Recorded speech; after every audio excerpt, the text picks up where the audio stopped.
What's going on, Fish Sticks? It's time for the October 24th Team Wars. Due to my insane work schedule, I really haven't had too much time to contribute to deck selection or votes and stuff like that. I just really had to earn my caps this week. So it's going to be this way and probably till mid-November. So I'd like to thank all those who contributed to deck discussion and helped pick a fun deck to play. This week's theme was extremely superhero heavy, which is unfortunate because a lot of people do not have superheroes leveled as high as they would like due to it being such a new addition to the game. But I do have a lot of fun playing superheroes. I normally run superheroes as part of my main deck, especially Minfairy Crunch and Mysterion. There was what I like to consider a lot of soft removal spells like Fireball and Lightning Bolt. I consider them soft removals because depending on card levels, etc., it might not take out the unit you really wanted to take out. As you could have seen earlier with my opponent playing Lightning Bolt against my Professor Timmy. Also, Lightning Bolt would not have killed my full health Randy or a full health Santa, so it's a soft removal, needs to be played sparingly. Also, don't forget that Lightning Bolt and Fireball do damage to new kids, so it's good to play it when you can to take that last little bit of health quickly. And fortunately, my first match really wasn't much of a matchup due to card levels being so different. This opponent put up a decent fight, but made some common rookie mistakes. Those mistakes were ultimately not knowing how much damage Lightning Bolt and Fireball can do.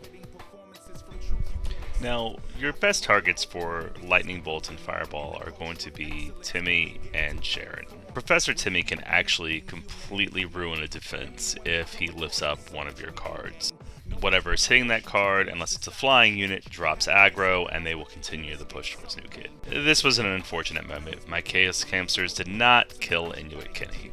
I can see a team's appeal of going Inuit Kenny because it's a definite removal of a card like Santa and or Randy. But since there's no cards that remove Mysterion's Death Wish, the energy advantage in the long run of going with Mysterion is huge. And this right here is when my opponent pretty much lost the game. When I was talking about Fireball being a soft removal, this was it.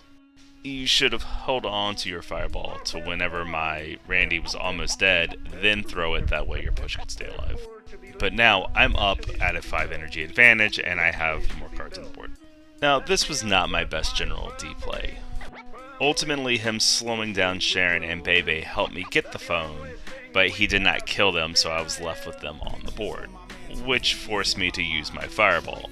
My opponent's Sharon, being only level 4, is what allowed me to actually eliminate Sharon with the Fireball. Now this was a bad play on my opponent's part again. He wasted his Barrel Dougie and he did not even hit New Kid with Barrel Dougie. Card timing is everything. Just a second longer would have allowed that Dougie to come in instantly after I had lost a bar. I was a lot later getting my Mysterion on the board than I would normally be because card rotation.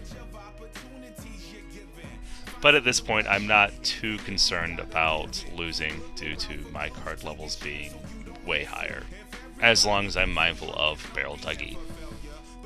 Now, I'm guessing my opponent was just waiting for his energy to build, because this was actually a good Fireball play. But as you can see, his Fireball didn't kill all my cards, it took a couple more hits after, actually leaving my Jimmy alive to continue the push. Wonder Tweak is not one of my favorite cards. His purpose this week really should be to group things together for Fireball.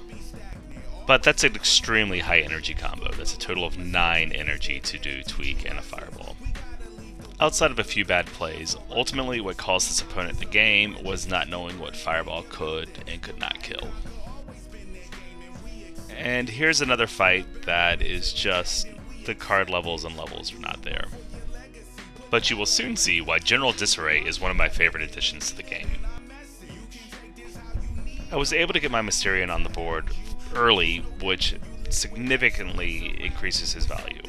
I was hoping to get his Timmy with my Lava, but he played a card to counter my Mysterion, which actually allowed Mysterion to live and to tank Timmy for me. And here is why General Disarray is my favorite card. Not only did he kill Timmy, he killed the Bebe, and then he killed Medicine Woman Sharon. And to rub salt into the wound, he got a hit on New Kid also. Now yes, his Timmy was level 4, his Sharon was level 3, and his Bebe was level 3, So General Disarray didn't have to work too hard, but that was still one Dougie took out 3 cards. And here you're getting ready to see Mysterian's value just adding up. The only choice I really question from this week's deck selection, guys, is Chaos Hamsters. None of us have them leveled, but still fun to play. And my opponent also, thankfully, grouped everything, and so my Fireball was able to clean house, and my Sharon is still alive. And Mysterion's about to spawn again, adding even more to his value. Now, I will admit, I have spent some time and energy leveling superheroes because I do enjoy the playstyle. So that puts me at a great advantage in a lot of these superhero team war weeks. And when I say time and energy, I don't mean money. I complete all the superhero events, I go for superhero-only mats, I request superhero cards, and so on. Now, Dr. Timothy wasn't exactly the best play, I just wanted something that would start hitting his new kid sooner to end the match quicker. Which does exactly what I wanted it to. I come up with a clean 3 wins this week. Thank you all for watching. I will try to jump in a little bit on Monday for deck discussion. Stay safe and have fun, and I'll see you next Saturday.